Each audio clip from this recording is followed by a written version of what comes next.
Lieutenant James Cooper's fist slammed into the metal locker beside Sarah Monroe's head, hard enough to leave a dent, close enough to feel the rush of air against her cheek. The sound cracked through the entire barracks like a gunshot. Every man froze. Cooper leaned in, his face inches from hers, teeth clenched, veins rising along his neck. "I don't care what paperwork Walsh signed." His voice dropped to something far more dangerous than a shout. Low, deliberate, surgical. "You do not belong here. You will never belong here. And I will personally make sure every single day you spend in my program feels like the worst mistake of your life." Sarah didn't blink, not once. Before we go any further, if this story already has your heart pounding, please subscribe to our channel, hit that notification bell, and drop the name of your city in the comments. I want to see exactly how far this story travels. The morning had started like every other morning at Naval Amphibious Base Coronado. Cold, brutal, and unforgiving. The kind of morning that had broken stronger men than most people would ever know. The Pacific wind came off the water like a slap, cutting right through the thin layers of sweat-soaked clothing that clung to the bodies of everyone out on that beach. The sand was wet. The air tasted like salt and diesel and exhaustion. And somewhere in the middle of all of it, Sarah Monroe was running. She was not the tallest person on the base. She was not the loudest. She had dark hair pulled back so tight it looked almost painful. And there were circles under her eyes that told the story of someone who hadn't slept more than 4 hours in 3 consecutive nights. She wore her gear exactly the same as every other candidate on that field. Nothing extra, nothing flashy, nothing that would draw more attention to herself than she already drew just by being there. But attention found her anyway. It always did. "Monroe, you call that a sprint?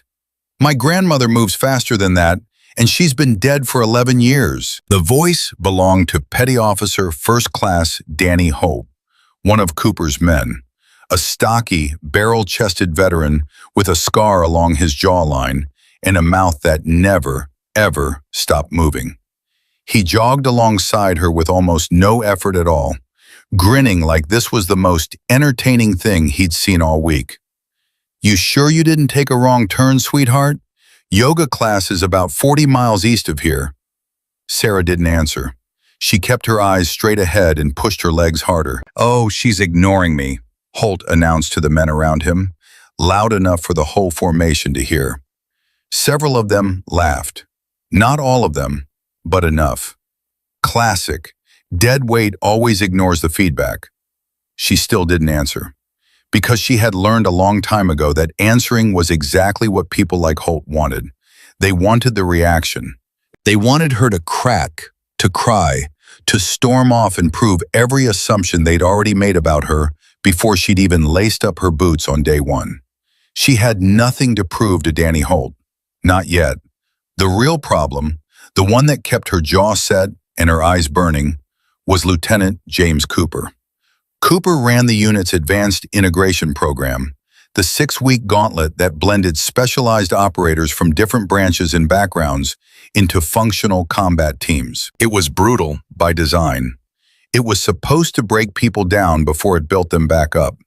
And Cooper was very, very good at breaking people down.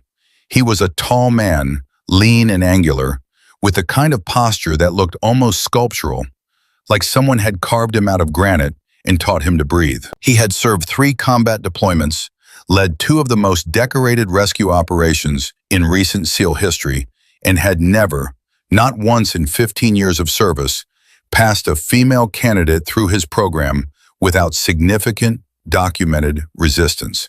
That wasn't a rumor, that was a matter of record, his record, and he wore it like it was something to be proud of. When Sarah had first been assigned to his unit, she had stood in his office while he read through her file without looking up at her for a full 2 minutes. Then he'd close the folder, lean back in his chair, and looked at her the way a man looks at something that doesn't quite belong on his desk. "Who authorized this?" he had said. Not hello, not welcome, not even her name, just, "Who authorized this?" "Commander Walsh, sir," she had said. "I have the paperwork. I know what the paperwork says. He had cut her off clean. I'm asking who thought it was a good idea. She hadn't answered that one, because there was no good answer. The truth was that Commander Walsh had put her here as part of a broader initiative to test cross-branch integration with female operators who had documented combat experience. The truth was that she had been hand-selected. The truth was that her file, the real file, the one with the classified sections, was about 3 inches thicker than anything Cooper had probably expected. But she hadn't volunteered any of that. She just stood there, quiet and straight, while Cooper stared at her like she was a problem he hadn't asked for. "Don't make me regret this," he had said finally. And then he had looked back down at his desk, and she had understood that the meeting was over. That had been 18 days ago. 18 days of running on sand before dawn. 18 days of water training that left her lungs burning and her limbs shaking. 18 days of Holt's commentary and sideways looks and conversations that stopped the second she walked into a room. She had slept in a bunk at the end of a corridor that the other operators had taken to calling the annex. Not to her face, but she knew. She always knew. And through all of it, Cooper had watched her. Not the way a trainer watches a candidate, not with any investment or interest in her development. He had watched her the way a man watches something he expects to fail, cataloging every stumble, every moment of hesitation, every second where the gap between her and his men became visible. He had never once offered a word of encouragement, never corrected her with the specific, constructive criticism he gave to the male candidates. When she failed, he noted it. When she succeeded, and she did succeed more often than anyone seemed to expect, he found something else to focus on. She had started keeping a mental list. She wasn't sure why, maybe because she needed to believe that someone, somewhere, would eventually want to hear it. Day 4. She had finished the 12-mile ruck in the second fastest time of the entire group. Cooper had told the group their times were disappointing across the board. He had looked directly at her when he said it. Day 7. She had navigated the underwater obstacle course clean on the first attempt. 3 other operators had needed a second run. Cooper had said nothing to her. He had clapped one of the men on the shoulder and told him good work. Day 11. She had pulled Petty Officer Marcus Webb out of a mock drowning scenario in under 40 seconds. Well within the safety threshold, clean execution, 0 hesitation. Webb had coughed up water and looked at her with something close to surprise. Cooper had reviewed the footage and written in his notes that her technique lacked precision. Those exact words. She had seen them later in a report that had been left, carelessly or deliberately, on a table in the briefing room. Lacked precision. She had read those 2 words and felt something shift inside her chest. Not grief, not defeat. Something harder than both of those things. Something that didn't have a clean name, but felt a little bit like a door closing on a version of herself that still needed approval from men who had already decided who she was. She was done needing that. Which brought her back to this morning, this cold, gray, salt-stinking morning, and the run that Holt was still narrating like a sports broadcast, and the 200 meters that still separated her from the finish point, where Cooper was standing with a stopwatch and an expression that looked like it had been chiseled into permanent skepticism. She pushed harder. Her legs were burning. Her left shoulder had been aching since the rope climb 2 days ago, something she hadn't reported because reporting it would have meant Cooper writing 3 words in his notes instead of 2. She breathed through it the way she had learned to breathe through a lot of things, not by making it stop, but by making herself bigger than it, by remembering that pain was just information, and right now the information it was giving her was that she was still moving, which meant she was still winning. She crossed the line. Cooper clicked the stopwatch. He looked down at it. He looked up at her, and for just a second, less than a second, something moved across his face that might, in different lighting, have looked like surprise. Then it was gone. 4 minutes 23, he said flatly. Webb ran 4:18. Yes, sir, she said. Her voice was completely level. "Webb is also carrying an extra 12 pounds of gear." "I'm aware, sir." "Are you?"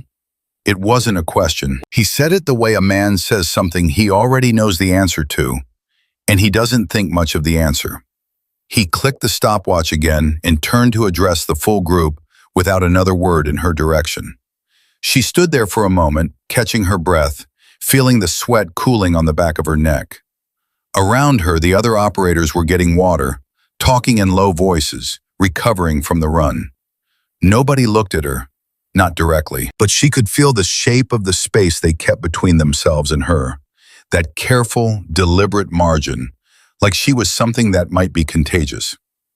"Hey," the voice was quiet. She turned. Marcus Webb was standing a few feet away, holding out a water bottle. He was tall, taller than Cooper actually, with close-cropped hair and a jaw that looked like it had taken its share of hits. He had been one of the men she'd least expected to look at her without something like resentment. But here he was, holding out water like it was the most natural thing in the world. She took it. "Thanks." "4:23 is fast," he said. He wasn't being dramatic about it. He said it the way a man states a fact. "4:18 is faster. Not with what you're carrying." He said it so quietly she almost didn't hear it. Then he nodded once, a small, deliberate thing, and walked away before she could respond. She looked down at the water bottle. Something in her chest loosened, just slightly, just enough. It was a small thing, an insignificant thing, but in 18 days of cold shoulders and careful distances, it was the first thing that had felt even remotely like a human being acknowledging that she was there. She filed it away, next to the other things she was keeping. The afternoon brought what Cooper called a field problem, a simulated scenario run at an undisclosed location 3 miles from the base, designed to test tactical decision-making under physical duress. The parameters were always shifting. You never knew what you were going to walk into. That was the point. The ability to adapt, to take in a situation that had gone sideways and find the thread of logic that still ran through it. That was what separated functional operators from people who had just trained hard. Cooper briefed them in the flat, methodical way he briefed everything, laying out the scenario like a series of chess moves. There was a simulated objective, a structure that needed to be cleared, and a notional package retrieved. The team would be split into 2 elements, Alpha and Bravo. Alpha would breach the structure. Bravo would hold the perimeter and manage the extraction. He assigned roles. When he got to Sarah's name, he paused for just a beat longer than he needed to. Then he put her on Bravo. She noted it. Bravo was the perimeter assignment. It was the less dynamic position, the one where you saw less, did less, and had fewer opportunities to prove anything in either direction. She didn't know if it was deliberate. She strongly suspected it was. They loaded into vehicles and drove to the site in silence. The kind of silence that had its own texture, thick and specific, the way silence gets when a group of people are thinking things that none of them are saying out loud. She sat in the back of the second vehicle between Webb and a man named Kowalski, who had barely spoken 10 words to her since day one. Kowalski spent the entire ride looking out the window. Webb spent it with his eyes closed, head back, already resting the way operators learn to rest, completely in short windows, like a switch being thrown. She looked at her hands. On the back of her left wrist, just below the edge of her sleeve, there was the beginning of something. Ink, dark and precise, the very edge of a mark that went further up her arm than the sleeve currently showed. She pulled the cuff down a little tighter. Not now, not here, not yet. They arrived at the site. Cooper gave the final signal, and the team moved. Alpha went in fast. 5 men, tight formation, the way they'd trained it. Sarah positioned on the west side of the perimeter with Kowalski and another operator named Reeves. Her job was to watch the approach corridor and call out anything that didn't match the scenario parameters. Standard work, clean work, the kind of assignment that didn't make anyone a hero. For the first 7 minutes, nothing happened. Then everything happened at once. The radio in her ear burst with static, and then Cooper's voice. Alpha's got a simulated casualty. Webb is down. Adjust. She looked at Kowalski. He looked at her. In a real scenario, a casualty inside the structure meant a decision point. Do you hold the perimeter or do you compromise it to assist the extraction? In training scenarios, the right answer was usually dictated by whoever was running the exercise. But Cooper hadn't given a directive. He had stated a condition and gone silent, which meant he was watching to see what the team did without being told. She keyed her radio. Bravo lead, Monroe, requesting confirmation. Are we authorized to redeploy one element to assist Alpha extraction? Static. Then Cooper's voice, deliberate and measured. Bravo elements hold current positions. Alpha will manage their casualty. She acknowledged it. She held her position. She kept her eyes on the approach corridor like she was supposed to. And then she heard Webb. Not on the radio. The radio stayed silent. She heard him through the walls of the structure, maybe 40 feet away. The way you hear a sound and your body understands what it is before your brain finishes the sentence. He wasn't screaming. It was worse than screaming. It was the kind of sound a man makes when he's past screaming, when all that's left is the raw, mechanical effort of staying conscious. She looked at Kowalski. His jaw was tight. Hold position, Kowalski said. He said it quietly, and she could tell by the way he said it that he was saying it to himself as much as to her. She looked back at the structure. The approach corridor was clear. The perimeter was holding. Alpha had 4 other operators inside. Webb was down, but he wasn't alone. This was a training scenario. Nobody was actually dying. She told herself all of that very clearly, in sequence, the way you lay out facts when something in you is screaming to move. Then she heard it again. That sound. Closer now, or just louder. She couldn't tell which. Monroe. Kowalski's voice was a warning. She was already moving. She didn't run. Running would have been loud and imprecise, and she wasn't in the habit of being either of those things when it mattered. She moved quickly, low, cutting the angle to the structure's east entrance with the kind of economy that comes not from thinking about technique, but from having done it so many times that technique becomes instinct. She hit the entrance, cleared the threshold, and moved inside. It took her 9 seconds to find Webb. He was on the ground in a side room, his left leg bent at an angle that the scenario's injury simulation had created with a specialized training brace. Designed to replicate the physical limitations of a real fracture without causing actual harm. 3 other Alpha operators were in the main corridor working the objective. One of them, a man named Torres, was supposed to be managing Webb, but Torres had moved forward to cover a gap, and in the chaos of the breach, the management had lapsed. Webb looked up at her when she came through the door. His face was tight with the effort of the simulation. They took this seriously, all of them, because they had learned that how you train is how you perform, and performing badly in a real version of this had consequences nobody wanted to count. I've got you, she said. You're not supposed to be here, he said. But he wasn't arguing. He was just stating a fact. I know. She was already assessing, already running the calculation of how to move him without compromising the exit route. Can you push with your right leg? Yeah. Then push. It took 90 seconds. 90 seconds of moving low, of managing the angles, of talking Webb through each step with the quiet, practical economy of someone who had done this in conditions considerably worse than a training scenario in a concrete building 3 miles from a naval base. When they came out the east entrance into the gray afternoon air, Torres was right behind them, and Kowalski was on the perimeter line, watching her with an expression she couldn't fully read, somewhere between respect and something that looked a lot like relief. Then Cooper's voice came through the radio, clear, cold, and very, very controlled. Monroe, to me, now. She lowered Webb against the exterior wall, made sure Torres had him, and walked toward the sound of Cooper's voice. He was standing 20 meters out, away from the rest of the team, which was never a good sign. When a commanding officer takes you that far from witnesses, it means one of two things.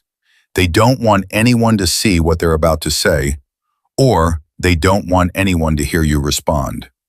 In her experience, it was usually both. She stopped in front of him and stood at attention. His face was completely still. That was actually worse than anger. Anger was loud and imprecise, and it spent itself quickly. What was on Cooper's face right now wasn't anger. It was something controlled and deliberate and aimed. "You left your position," he said. "Yes, sir." "I gave you an explicit order to hold." "Yes, sir." "And you decided, on your own, without authorization, in the middle of a live scenario, that your judgment was better than my directive." She didn't answer immediately, not because she didn't have an answer, but because she was choosing the right one, and the right one required her to be precise. "Sir," she said, "the casualty management had lapsed. Petty Officer Webb was unsupported. I made a tactical judgment based on the conditions at the time. You made a decision that was not yours to make. With respect, sir, operators make decisions that aren't strictly theirs to make when the situation requires it. That's what we're trained for." The silence that followed was so complete she could hear the wind off the water, half a mile away. Cooper looked at her for a long moment. Then he said very quietly, "Get this damn amateur out of here." He didn't shout it. That was almost the worst part. He said it the way you say something you've already decided. Final, settled, not open to discussion. He said it to Torres, who was standing just inside earshot, as if Sarah Monroe had already ceased to be someone worth addressing directly. Torres looked at the ground. Nobody moved. Sarah stood very still. Her hands were at her sides. Her breathing was even. Everything in her was very, very quiet. And then slowly, she reached for her sleeve. "Sir," she said, her voice was completely level. "Before I go anywhere, I think there's something you should see." She pulled her sleeve up to the elbow. The tattoo was there, all of it. Not the edge she'd been hiding, not the beginning of something, all of it, in full. Dark lines, precise geometry, a specific emblem that anyone who had spent time in certain combat theaters would recognize immediately. Not a unit insignia from a training program or a ceremonial deployment. Something specific, something earned, something that meant you had been somewhere that most people in this country didn't know existed, doing things that would never be declassified in either of their lifetimes. Cooper looked at it, and for the first time since Sarah Monroe had walked into his life 18 days ago, Lieutenant James Cooper stopped talking. He just looked, and looked, and looked. The wind came off the water. Somewhere behind them, one of the men coughed. Torres made a small sound that might have been the beginning of a word that he decided not to finish. Cooper raised his eyes from her arm to her face, and for the first time, he was not looking at her like a problem. He was not looking at her like something that didn't belong on his desk. He was looking at her the way a man looks when the floor has just shifted under him, and he is still deciding whether it is going to hold. Sarah pulled her sleeve back down. Slowly, deliberately. She held his gaze. "Sir," she said, "I've been where that sends you. I know what that costs. And I know, with everything I have, that what I did today for Webb is exactly what that mark means." She paused. "Now, do you still want me to leave?" Nobody breathed. Not Torres, not Kowalski, who had moved up to the edge of what he was supposed to see and was now absolutely rooted there. Not Webb, who was 30 feet away and still on the ground, but whose eyes were locked on the back of Cooper's head with an intensity that had nothing to do with his leg. Cooper said nothing, and in that silence, in that profound, loaded, rearranging silence, something very significant happened. It didn't announce itself. It didn't come with music or a dramatic shift in the light. It came the way most real things come, quietly and all at once, and with the weight of everything that had been building toward it for longer than anyone had realized. Lieutenant James Cooper had been absolutely certain from the moment Sarah Monroe walked into his program that he already knew everything he needed to know about her. He was beginning to understand that he had been wrong. The silence didn't break, it shattered. Not with sound, with movement. Torres took one step backward without realizing he'd done it. Kowalski's hand dropped away from his radio like he'd forgotten it was there. And Webb, still on the ground 30 feet away, had pushed himself up onto one elbow and was staring at the back of Cooper's head with the focused, unblinking attention of a man who understands that what he is witnessing is not a training moment. It is something else entirely. Something that will still matter years from now, when all the runs in the cold water and the sand are nothing but muscle memory. Cooper had not moved. He was still looking at the place where Sarah's sleeve had been, even though the sleeve was back down now, even though the ink was covered, even though the only evidence that anything had changed was the particular quality of the silence around them. Thicker than before, and heavier, and charged with something that none of them had a clean word for. Sarah waited. She was good at waiting. She had learned that in places where patience was not a virtue, but a survival skill, where the wrong move at the wrong second meant consequences that no training scenario could replicate. She stood with her hands at her sides, her breathing controlled, her face giving away exactly nothing, giving him time, not because she owed it to him, because she had earned the right to be generous with it. Cooper finally spoke. His voice had changed, not softened. Cooper was not a man who softened easily, and she would have trusted him less if he had. But the surgical coldness was gone, replaced by something more measured, something that was working through a recalibration it hadn't asked for and wasn't finished processing. "Where?" he said. That was all, just the single word. But she understood the full shape of the question inside it. "I can't tell you that, sir," she said. "You know why." He looked at her directly then, for real this time, not the cataloging stare of the past 18 days, not the inventory of someone looking for weaknesses. He looked at her the way a person looks when they're finally seeing something they've been standing too close to understand. "How long?" he said. 14 months, she said. "Forward deployed, 2 theaters. The second one," she paused, just a fraction of a second, but it was there. "The second one is where I got it." Torres made a sound behind her, something involuntary. Cooper heard it.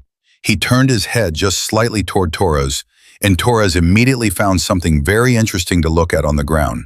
Then Cooper looked back at Sarah. His jaw worked once, like he was chewing on something that didn't want to go down. "You should have told me," he said. And there it was, the thing he was going to say. She had been waiting for it, not with anger, exactly, but with a very clear, very tired certainty that this was the conclusion he would reach when the ground shifted under him. That somehow the fault lay in the disclosure, not in the 18 days he'd spent treating her like an inconvenience dressed up in military gear. "Sir," she said, and her voice was still level, but there was something underneath it now. Not heat, but pressure. "My file was on your desk on day 1. Everything that could be declassified was in it. If you chose not to read it thoroughly, that was not my failure." The air went still. Cooper didn't respond immediately. And that specific absence of an immediate response told her more about the state of his internal landscape than anything he could have said out loud. Because Cooper always responded immediately. That was the baseline. That was the constant. In 18 days, she had never once seen him pause before speaking, had never seen him absorb something without immediately converting it into language and direction. The pause was new. The pause was significant. "All right," he said finally. "All right." He turned to the group. His voice shifted back into command register, not because the moment was over, but because he was a professional and there was still a scenario to close out. "We're done here. Debrief in 30 minutes. Torres, get Webb mobile. Monroe?" He stopped.